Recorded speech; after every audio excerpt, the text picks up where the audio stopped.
Episode number 7। एक रात बुरा वक्त आ गया। अचानक बहुत बड़ी गाड़ी हकीम शब्बन मियाँ के मकतब के सामने आधी रात के करीब जाकर रुकी थी और उससे कई अफराद नीचे उतर आए। दरवाजा बजाया गया। हकीम शब्बन मियाँ सोते से जागे बाहर आए तो ओसान खता हो गए। फरमाइए, क्या बात है? आपको चलना होगा हमारे साथ हकीम साहब। कहाँ? आप हमें अगवा करने आए हैं? नहीं, आपको रियासत चलना है। कौन सी रियासत? नवाब नगर। मगर क्यों? आपको नवाब मोअज़्ज़म अली खान का इलाज करना है। नवाब मोअज़्ज़म अली? हाँ, लेकिन देखिए, हम कहीं जाते नहीं है। आपका दिमाग खराब हो गया है क्या? नहीं, बाखुदा बिल्कुल खैरियत से है। तो फिर फौरन तैयार हो जाइए और हमारे साथ चलिए। मगर हमारी बात तो सुनिए।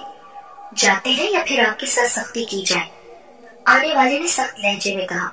मगर हजूर किबला, हमारी बात तो सुनिए। शब्बन मियाँ को अंदाजा हो गया कि अब मुसीबत आ ही गई। भला वो क्या जाने इलाज क्या चीज होती है। वो तो बस काम चल रहा था उस गैबी आवाज से जो उन्हें हकीम बनाने का बायस बनी थी। लेकिन आने वालों के तेवर इस कदर खराब थे कि उन्हें अंदर जाना ही पड़ा। दुलारी बेगम को जगाया, अपने पिछले गुनाहों की माफी मांगी और कहा कि उनका इंतजार जरूर करे। हो सकता है कि वो जिंदगी में कभी वापस आ ही जाए। गुड़िया का ख्याल रखा जाए, उसे कोई तकलीफ न होने पाए। दुलारी बेगम आंसू बहाने लगी। शोहर पर बुरा वक्त पड़ा था, लेकिन बहरहाल मुतमईन थी कि अब अल्लाह का दिया इतना मौजूद है कि बेटी की जिंदगी भी आसानी से गुजारी जा सकती है। और फिर औलाद की जगह गुड़िया तो थी ही, जो अब बड़ी होती चली जा रही थी, लेकिन अंदाज वही था, खामोश और पुरस्कार। जहन में न जाने क्या क्या राज छुपाए हुए जो आज तक किसी को पता नहीं चल सकते थे। बिला आखिर हकीम साहब ने उल्टी सीधी दवाएं साथ ली और उन्हें एक बक्स में बंद करके बाहर निकल आए। तब उन्हें गाड़ी में बिठाया गया।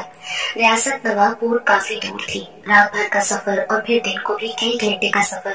कोई 10 बजे हकीम शब्बन मियाँ बुरे हाल में खूबसूरत सी हवेली में पहुंचे, जो नवाब मोअज़्ज़म अली की हवेली थी। क्या शान शौकत थी उसकी। मालूम होता था किसी राजा का महल हो। फर्श ऐसे थे कि कदम जमाना मुश्किल हो रहा था, बार बार फिसलते थे, लेकिन बहरहाल किसी न किसी तरह उस कमरे तक पहुंच गए जिसमें नवाब साहब बिस्तर पर दराज थे। खुद्दाम आस पास बैठे हुए थे। बेगम नवाब पर्दा करके अंदर चली गई।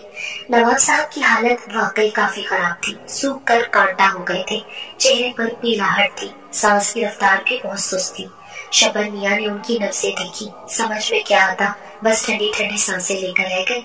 वहाँ मकतब में तो कभी कभी ऐसे मौकों पर गुड़िया की आवाज सुनाई देती थी, लेकिन यहाँ कोई आवाज नहीं थी। गुड़िया तो अब कोसों दूर थी। क्या करें क्या ना करें, सोच रहे थे कि नवाबों का मामला है, जरा सी बात बिगड़ गई तो सूरत हाल खराब हो जाएगी। वो शख्स जो सबसे ज्यादा तंग मिजाज नजर आता था, नवाब साहब का खादिम खास अली अहमद था।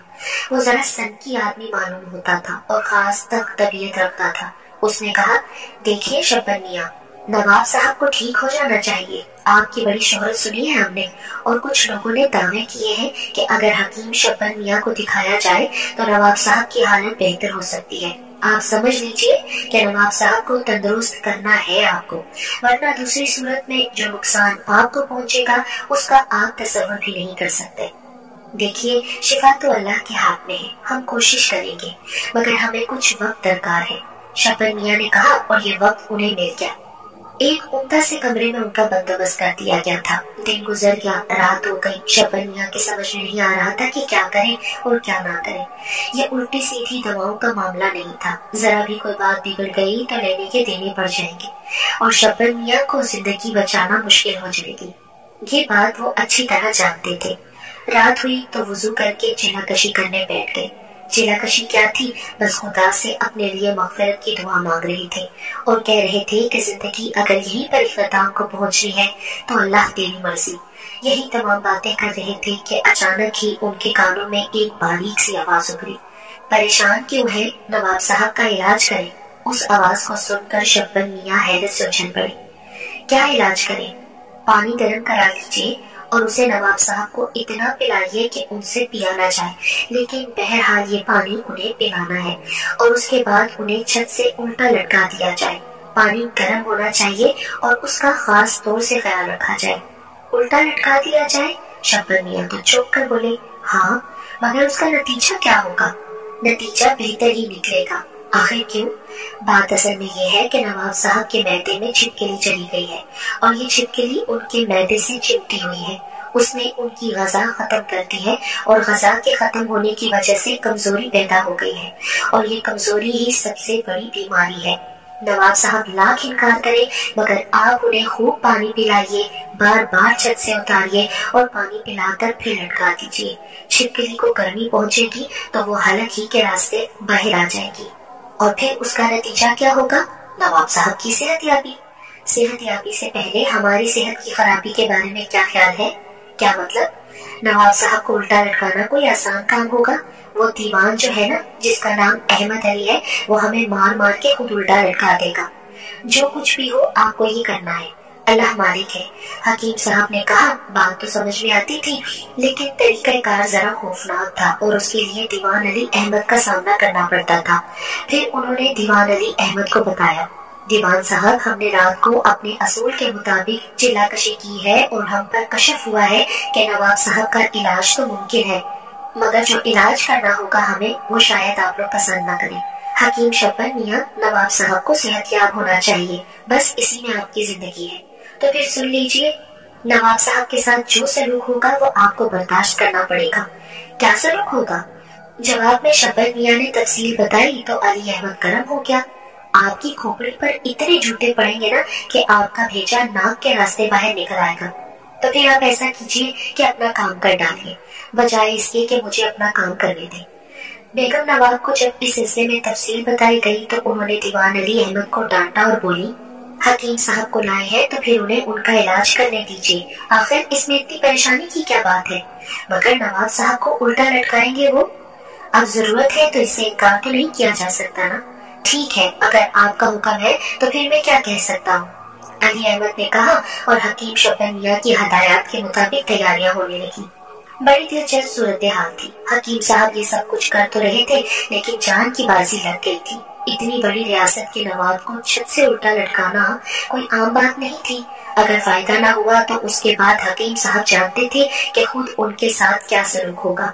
गुड़िया की बात जब भी मानी थी फायदा तो हुआ था और फायदा भी ऐसा हासिल हुआ था कि वारे न्यारे हो गए थे, लेकिन इतना बड़ा कोई खतरा दरपेश नहीं हुआ था। बेगम साहिबा ने भी कह दिया था कि अगर नवाब साहब सेहतयाब हो गए तो वो जो मांगेंगे दिया जाएगा। जागीर, दौलत, खलत, फाखरा, हर चीज उनके लिए होगी। शब्बन मियां को ये सारी चीजें दिलकश तो महसूस हुई थी लेकिन बात वही थी कि अब मरता क्या न करता, जो कहा था वो करना ही था। बेचारे नवाब साहब वैसे ही नींद जान थे और उनके साथ ये सलूक कोई भी लम्हा दिल की धड़कनें बंद कर सकता था, लेकिन वही हुआ जो करना था और वही किया गया जो किया जाना था। नवाब साहब को जबरदस्ती गर्म पानी पिलाया गया और उनकी चीखें आसमान से बातें करने लगी। बेगम साहिबा से तो देखा भी न गया, वहाँ से चली गई। अली अहमद ने खंजर निकाल लिया था। गुस्से से उसकी आंखें सुर्ख हो गई थी, लेकिन शब्बन मियां आंखें बंद करके अमल कर रहे थे और बस अल्लाह अल्लाह कर रहे थे।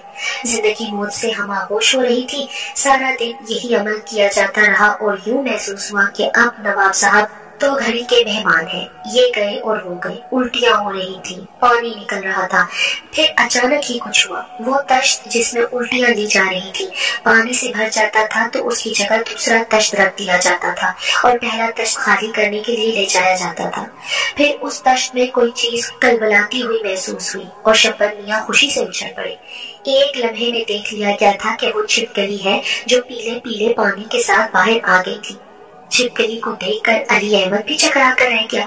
शब्बन मियां ने ये बात बता दी थी कि नवाब साहब के मैदे में छिपकली मौजूद है और जब वो सामने आई तो अली अहमद भी हैरान रह गया। शब्बन मियां ने कहा, लीजिए, बस अब नवाब साहब को आराम से लेटा दीजिएगा और दूध पिलाइएगा। और फिर तो धूम मच गई कि मसीहुल मुल्क ने क्या कारनामा सर अंजाम दिया है। नवाब साहब की हालत दूसरे ही दिन बेहतर हो गई थी। तीसरे दिन वो उठकर बैठ गए थे। चौथे दिन चलने फिरने लगी और एक हफ्ते के अंदर उनके चेहरे पर खून की सुर्खी वापस आ गई। इस दौरान गोया हकीम शब्बन मियां को कैद में रखा गया था। वैसे इज्जत और एहतराम खूब होता था। सब लोग तो कीर की निगाह से देखते थे। बड़े बड़े हुक्मा मिलने आए थे और शब्बन मियां की तारीफों में जमीन आसमान के कलाबे मलाए जा रहे थे। शब्बन मियां खुशी से दीवाने हुए जा रहे थे, लेकिन बहुत से एहसासात दामनगीर थे। उन्हें ना तो जागीर की जरूरत थी और ना खालत फाखरा की। मालिक के दो जहां ने जान बचा ली थी, ये कौन सा कम था। उम्मीद ही नहीं थी कि कोसों दूर से ये आवाज सुनाई दी जाएगी, लेकिन सदके जाए कुदरत के, जिसे देने पर आती है छप्पर फाड़ कर देती है। हकीम साहब तो इस दुनिया से चले गए थे, लेकिन दुकाने हिकमत उनके हवाले कर गए थे। और ये दुकाने हिकमत क्या थी, बस लोगों को बेवकूफ बनाने के लिए शीशियां भरकर रख दी गई थी और वक्त गुजर रहा था। लेकिन मिल गई है दौलत बेबहा, जिसने तकदीर ही बदल दी। औलाद की ख्वाहिश भी पूरी हो गई थी और वारे के न्यारे अलग हो गए थे। लेकिन ये दीवान अली अहमद खासा सन की आदमी मालूम होता था। अकीदत में आया तो ऐसे ही कि जाने ही नहीं दे रहा था। अकीदत के कुछ और भी तो जराए होते हैं ना, कुछ ले दे के छुट्टी कर दे। किसी दूसरे के सहारे पर कब तक जिया जा सकता है। कौन जाने वीराने में मिलने वाली ये कीमती दौलत कब तक हकीम शब्बन मियां के हाथ रहे। किसी दिन अपने मस्जिद की जानिब वापस लौट गई तो लेने के देने पड़ जाएंगे। फिर कहाँ से लोगों का इलाज करेंगे, कौन उनके कानों में दवाएं फूकेगा। बस्ती के लोग तो खैर सीधे साधे गरीब और शरीफ लोग थे। किबला अब्बा मियां यानी सुसर साहब खुद भी उन्हें उल्टी सीधी दवाएं देकर बेवकूफ बनाते रहते थे और जिंदगी गुजारते रहते थे। हकीम शब्बन मियां का कारोबार भी ऐसा ही चल रहा था, कुछ न कुछ दाल दलिया मिल रहा था। लेकिन उसके बाद सूरत हाल बदल गई और फिर अब ये कैफियत थी कि अली अहमद जाने ही नहीं देता था। कहता था हकीम शब्बन मियां नवाबपुर में मुंतकिल हो जाइए, जागीर मिलेगी, दौलत मिलेगी, इज्जत मिलेगी, शोहरत मिलेगी, बस यहाँ से जाने का नाम न लीजिए। और शब्बन मियां बुरी तरह परेशान थे। जो सूरत हाल यहाँ देखी थी उसे देखकर दिल दहलता था। चारों तरफ मुसल्ला पहरेदार घूमते फिरते थे।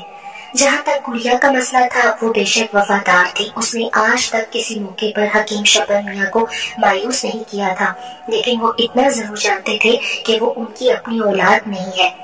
कोई ऐसी पुरस्कार और माफूकुल फितरत सी हस्ती है जो न जाने कहां से भटक कर उनके पास चली आई है।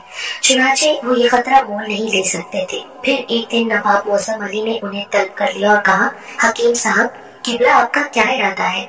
हजूर, हम वापस जाना चाहते हैं। नहीं, ये मैं नहीं होने दूंगा। आपने मुझे नई जिंदगी अता की है, इसका कुछ तो सिला मुझे देना होगा। और फिर क्या कहा जा सकता है कि कब मुझे आपकी जरूरत पेश आ जाए। हजूर, ना घोड़ा दूर है ना मैदान, खादिम की जरूरत जिस वक्त भी हो तर्क किया जा सकता है। भला हकीम शब्बन की ये मजाल के मौसम अली की तबीयत नासाज हो और वो नहीं पहुंचे, हमें तो हमारी बस्ती ही में रहने दिया जाए, हम वहीं खुश हैं। सुभान अल्लाह, क्या शान बेनियाजी है। इतने बड़े हकीम और इतनी छोटी सी दुकान। नहीं, हकीम साहब, आपकी इंकसारी और कनात पसंदी अपनी जगह, लेकिन हमारे भी कुछ फराइज है ना। हमारी जान भी कुछ मामूली तो ना थी कि उसका कुछ सिला ना दिया जाए। आपने तो वो किया है हकीम साहब जिसका दूसरे लोग तसव्वुर भी नहीं कर सकते थे। ये तो कुदरत ही का इशारा था कि आपका नाम कानों तक पहुंचा, और इत्तेफाक की बात ये कि किसी ने उस पर एतराज भी ना किया। इतने बड़े बड़े हकीम ना जाने कहां कहां से आए, सबने नब्जें देखी, दवाएं घोटी और नाकाम रहे। उनके सामने उस छोटी सी बस्ती के हकीम शब्बन मियां की भला क्या हैसियत थी। लेकिन हमने आपको नजरअंदाज नहीं किया, हम तो उसे अल्लाह का हुक्म ही कह सकते हैं।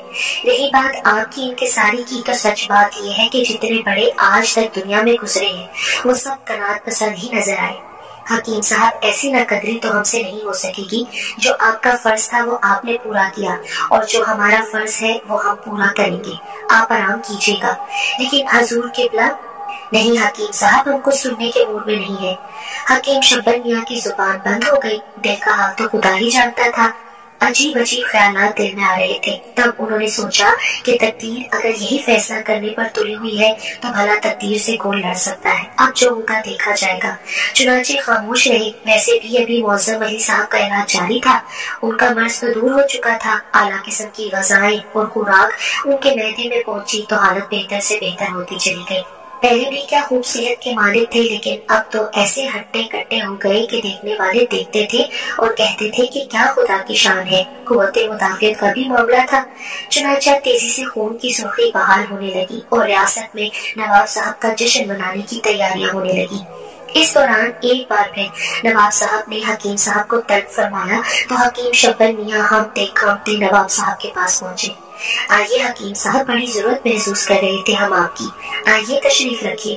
انہوں نے عزت و احترام سے کہا اور شبیر میاں ممنونیت سے بیٹھ گئے۔ کبھی کبھی تو دل میں یہ خیال ابھرتا تھا کہ ایک بار، صرف ایک بار اگر موقع ملے تو ذرا ابا کو یہاں بلایا جائے، اماں کو بھی یہاں لایا جائے اور انہیں دکھایا جائے کہ دیکھو، زندگی بھر نکھٹو اور نکارا کہتے رہے نا، اب یہ تمہارے نکٹو نکارا بیٹے نے کیا کیا کچھ کر دکھایا ہے۔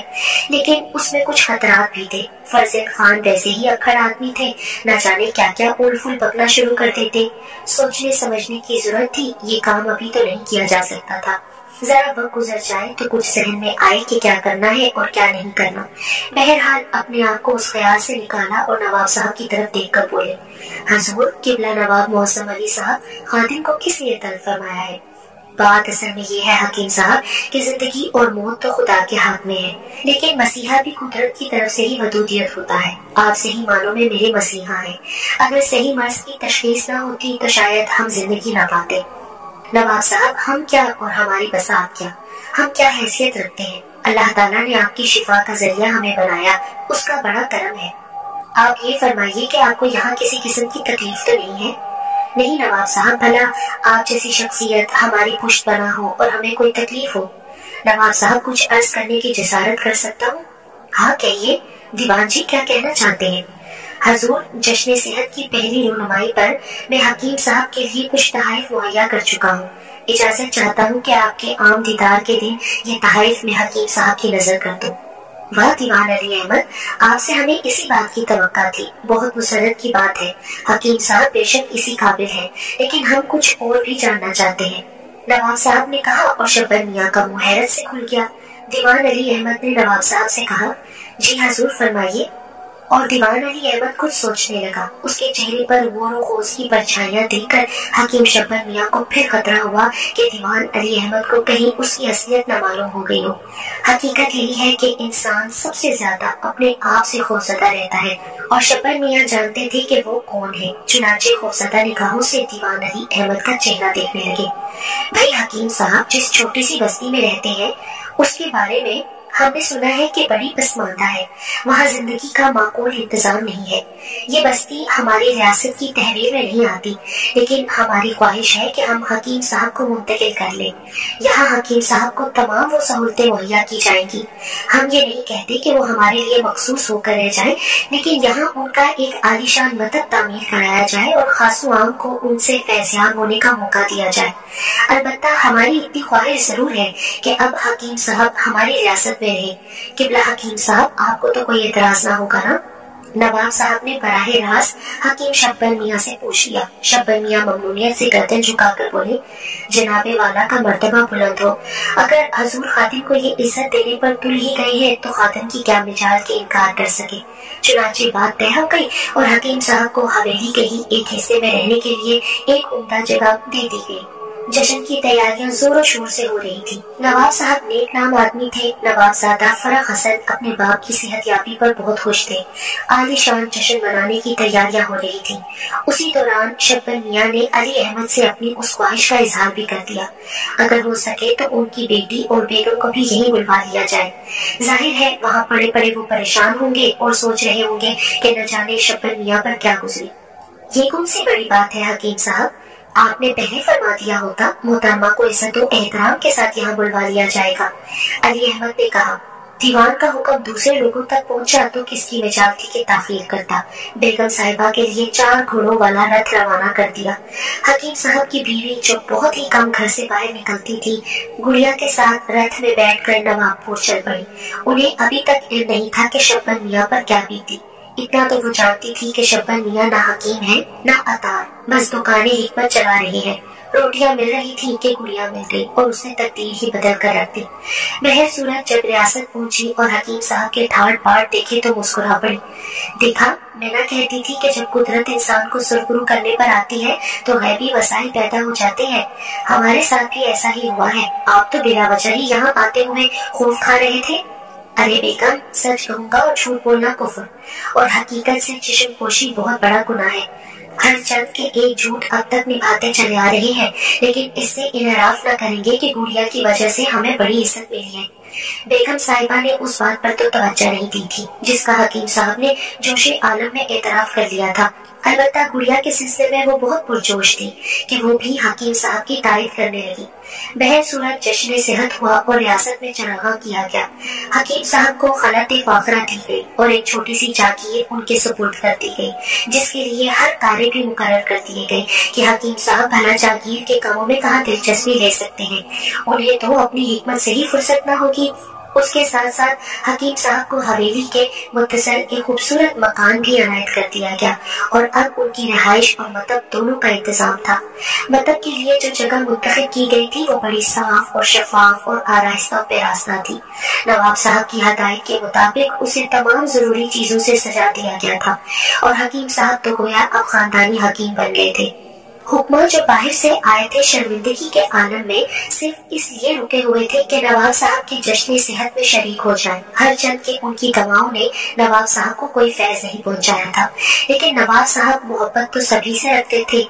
हकीम शब्बर मियाँ के मुंह पर तो उनकी लाख लाख तारीफें होती थी। उन्हें हकीमुल मुल्क कहा जाता था और उनमें से हर एक पेशकश कर चुका कि किबला हकीम साहब उसे अपनी शागिर्दी में कबूल फरमाए, लेकिन दिल ही दिल में वो सारे हकीम शब्बर मियाँ से सख्त कदर रखते थे। वो सोच रहे थे कि ये टटपूजिया अतार बिला वजह ही नवाब साहब की आंख का तारा बन बैठा है। न जाने किस तरह इसे पता चल गया कि नवाब साहब के मैदे में कोई जहरीला कीड़ा उतर गया है। बस तकदीर का धनी है कि कुछ से कुछ बन गया। उनके जहनों में सख्त तशवीश थी कि ये हकीम कहाँ से आया और कैसे बना। चुनाचे आपस में बैठकर उन्होंने तय किया कि कम से कम हकीम साहब के बारे में खोज तो लगाई जाए कि ये किसका शागिर्द है और किस तरह उन्होंने ये मसीहाई हासिल की। चुनाचे जश्न के इख्तिताम पर जब वो रुखसत हुए तो उन्होंने अपने अपने शहरों में जाने का फैसला नहीं किया, बल्कि सबसे पहले उस बस्ती की तरफ रुख किया जहाँ हकीम साहब का मतब हुआ करता था। बस्ती में पहुंचकर वो एक खास जगह कयाम पजीर हुए। ये एक सराय थी। यहाँ रहकर उन्होंने लोगों से हकीम शब्बर का पता पूछा। हकीम शब्बर बहरहाल उस बस्ती में अजनबी नहीं थे। बस्ती के लोगों के लिए वो बहुत ही काबिल कदर हस्ती थे। बहर सूरत हकीम शब्बर का पता उन्हें मिल गया और बस्ती के लोगों से हकीम शब्बर के बारे में मालूमात हासिल की गई। जो कुछ पता चला वो भी नामुकम्मल था। यानी ये पता चल गया कि हकीम साहब का शजरा नसब किसी को नहीं मालूम, कहीं बाहर से आए थे और दूसरे हकीम साहब के यहाँ कयाम पजीर हुए थे। यही से उनकी तकदीर बनी और उन हकीम साहब की मौत के बाद वो हकीम बन बैठे। लेकिन खोजियों के लिए ये बात तसल्ली बख्श नहीं थी।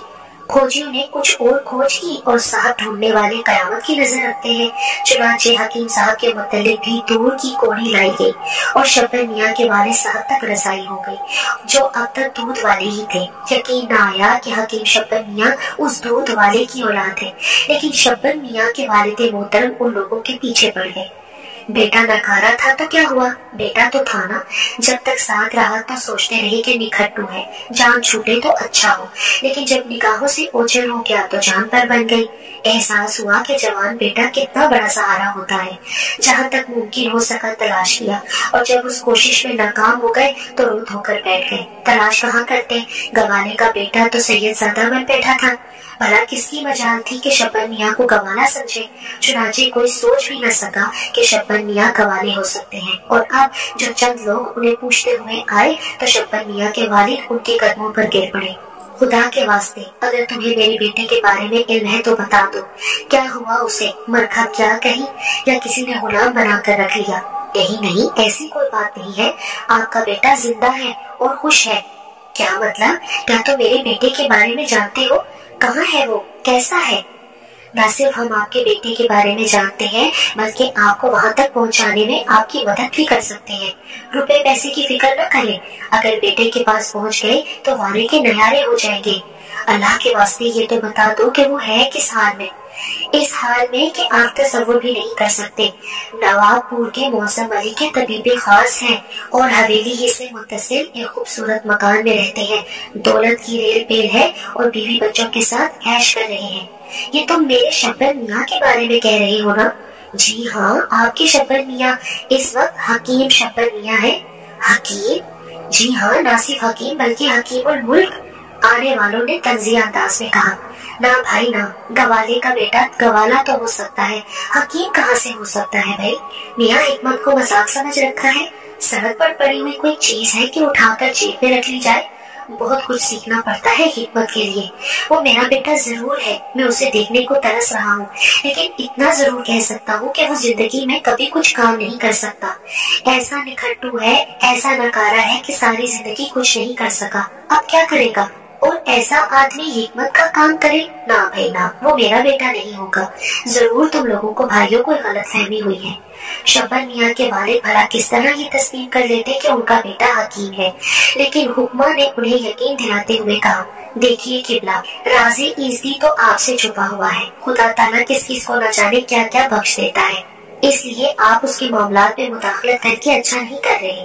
जो कुछ हमने बताया है उस पर यकीन कर ले, और मजीद यकीन करना चाहते हैं तो नवाबपुर जाकर देख ले। शब्बन मियाँ अगर आपके बेटे हो तो ठीक है, वरना सफर खर्च हमारे ज़िम्मे। भाई ये कैसे मुमकिन हो सकता है, यकीन ही नहीं आता। अच्छा तो फिर हमें इजाजत दे, खुदा हाफिज, हुक्मा ने कहा, और शब्बन मियाँ के वालिद उन्हें रोकने लगे। अरे नहीं नहीं, अरे मुझ गरीब से क्यों नाराज हो रहे हो? मुझे बताओ तो सही मैं क्या करूँ? बस कुछ न करें, आप बोरिया बिस्तरा बांधे और हमारे साथ चल पड़े। जब आपको यकीन दिलाया जा रहा है तो एक मुसलमान होने के नाते हमारी बात का यकीन कर ले। अच्छा भाई, अगर आप लोग कहते हैं तो ठीक है, खुदा करे मुझे मेरा बेटा मिल जाए। वो ससुरा जो कोई भी हो, मुझे इतराज नहीं है, मैं आप लोगों के साथ चलने को तैयार हूँ। बस तो फिर आप बेगम साहिबा को भी साथ ले लें, हम आपको नवाबपुर ले चलेंगे।